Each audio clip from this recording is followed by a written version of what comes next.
lamun geus mantep ka Gusti Allah bakal diinkishaf mukasyafah ngaranna taro mala yarahun nazir bakal dibere neuleuh naon nu ku batur teu kadeui dibere neuleuh rahasia-rahasia Allah di jero hate urang teh bakal aya 7 lapis rahasia 7 lapis salapis 2 lapis 3 lapis 4 lapis 5 genep disebut indra ke-6 padahal ada 7 dis maca Quran teh ayat 7 lapis rahasia di luar ganjaran 1 huruf 10 engke bakal aya rahasia-rahasia ngalapis tadina Al-Quran namun orang tadabur sakadar rahasia tadabur indah di luar eta saluhureun tadabur engke bakal aya energi seakan-akan urang teh didorong ku energi eta teu karasa geus tah di lapisan katilu urang teh geus pindah alam maca Quran biasa bae tapi teu karasa kok bisa 7 juz 8 juz sa Quran bisa cuma 1 jam atau 2 jam nu macana ge kaget aya rahasia eta di rahasia anu kaopat deui engke urang bakal kaget dibere ngaromong makna mana Al-Quran seakan-akan ngomong seakan-akan ieu ka anu ieu ka anu ieu ka anu ieu ka anu ieu ka anu baca kula sekian ke bakal anu baca kula sekian ke bakal rahasia teh eta masya Allah karim taro malayarahun nazim eta keur carita neuleuh ngadenge sakumaha nu teu pernah kadenge ngadenge kana naon nu teu pernah kadenge kudu sok ngadarenge ngambe sakumaha nu teu kaambeun kudu sok ngararambe ya Allah ieulah qulubul asyikin urang ngadenge make celi ketika urang ngadenge suara bakal kanyahoan ku Allah naon nu kadenge ku urang deket Allah jeung urang ngadenge naon we Allah nyaho teu bisa menghindar di akhirat dengan denge urang sebab Allah uninya nu mantap Allah nyahoeun lantaran Allah teh wa nahnu aqrabu ilaihi min hablil warid yahulu bainal mar'i wa qalbi deuk kumaha berarti ieu denge urang denge Allah ketika urang lain ngomong berperasaan bahwa denge urang teh denge Allah jalamun teu ku Allah didengekeun mah dibere ngadenge moal bisa ngadenge berarti kan fana denge urang ketika fana denge urang nu aya nu timbul denge Allah mun geus fana denge urang nu timbul denge Allah sakumaha Allah maha uninya urang bakal dibere kanyahos sakumaha Allah deuk merena ka urang wallahu yu'ti Allah anu maha memberi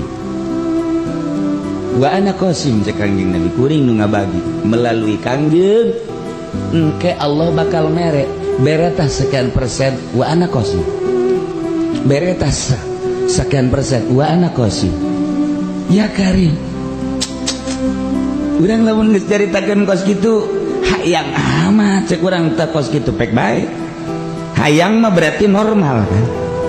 berarti iya ruh urang teh kembali ke keaslian urang hayang amat jeung resep amat mangga anu mantak henteu bisa kitu kumaha ka Bang Baluhan ku karesep di Bang Baluhan urang teh ku karesep jeung kahayang nafsu ngaranna Kangjeng bisa hiber teh abdun khayyarahullahu baina ayyutiyahu zahratad dunya wa ma indallah fakhtara ma indallah cek Gusti Allah Muhammad hayang dunia tuh gunung bakal jadi emas hayang dunia sok bakal dikirim segala rupa bakal jadi harta benda sok dek dikumahakeun ge kumaha anjeun henteu Gusti sapira di dunia moal lila abdi saeutik ya teu terbersit hayang jeung resep kana dunia abdi resep teh ma indak hayang nu di Gusti bae jaga di akhirat talamun urang geus kos kitu kita milih maju pendek. Iya ya hayang mobil apa hayang ma'indallah? Mobil heula. Cak aja pendek ke ma'indallah. Lejalakan bodoh.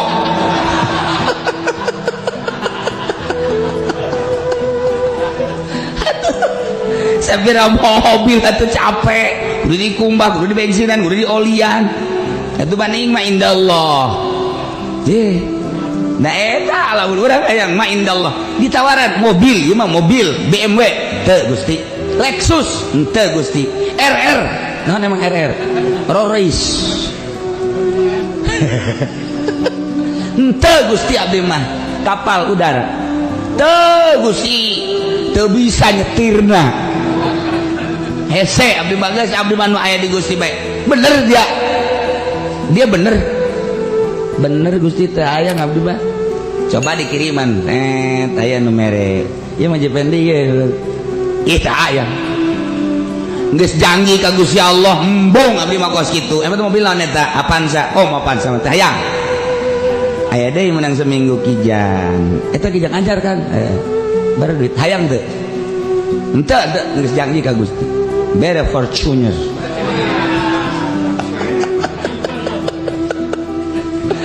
aduh maji hayang ya tuh ai milik teh mah tenden tadi mulai tah mulai geus robah nah encan Lexus karek Fortuner eta geus kabang baluhan moal bisa tapi lamun datang ka pasar teu kijang teu Fortuner teu Lexus teu babe teu mulai urang Karawang anu buleud anu didoakeun waduh Gusti asal liangan bae